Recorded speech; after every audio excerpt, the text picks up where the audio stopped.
Well, do you know what's in your drinking water? A shocking Associated Press investigation found various pharmaceuticals in the drinking supplies of at least 41 million Americans. Tainted water was found from New Jersey to California.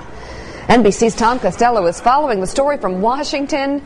Tom, I've been dying to ask somebody some questions about this story. First of all, what kinds of drugs are we talking about, and how dangerous is this? Pretty wide range. Here's the drinking water in Washington, D.C. They found 6 pharmaceuticals in our drinking water here. They include ibuprofen, caffeine, monosin, and about 3 or 4 others. In Philadelphia, they had 56 pharmaceuticals or byproducts. They range everything from epilepsy medication to mental health medicines to pharmaceuticals that really run the gamut. Here's the bottom line from the Associated Press on the study they did. It was, as you mentioned, a 5-month investigation involving the AP investigative team. 50 major cities in 50 states were looked at, and drugs were found in the water of 24 major cities. We're talking 41 million Americans here who drink that water. So what's in the water? Everything from acetaminophen and ibuprofen to mood stabilizers, antibiotics, angina, heart, as well as cholesterol drugs, and even sex hormones. The trouble here, Meek, is that the federal government does not test specifically for pharmaceuticals in the water. And in fact, there is no way to scrub water that is in a treatment plant for pharmaceuticals.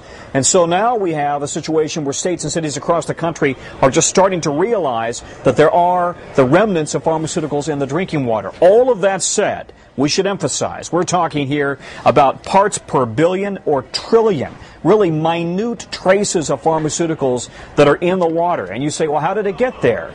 Well, without getting too graphic, all of us who take medication for one thing or another, we don't absorb all of it. It is excreted. It gets into the sewage system, into the water treatment plants. And then, because water treatment plants can't scrub it all out, if any of it, it just kind of dilutes on into the water system. Sometimes it gets into the water table, into wildlife, and then into reservoirs. It goes back into the water treatment site, into the water treatment plants. I wonder if there's going to be, long-term study about effects of this down the road. And, but I guess initially, Tom, the question I'm sure you're asking today is there anything the government can do about this? Yeah, and the EPA says it's concerned about it, but we don't yet know, and water treatment utility plants say they are convinced that there is no immediate threat to anybody out there. That said, I did a story about 4 years ago in which we found a river in Colorado, and now we know there are many rivers, in which the fish were turning from male to female.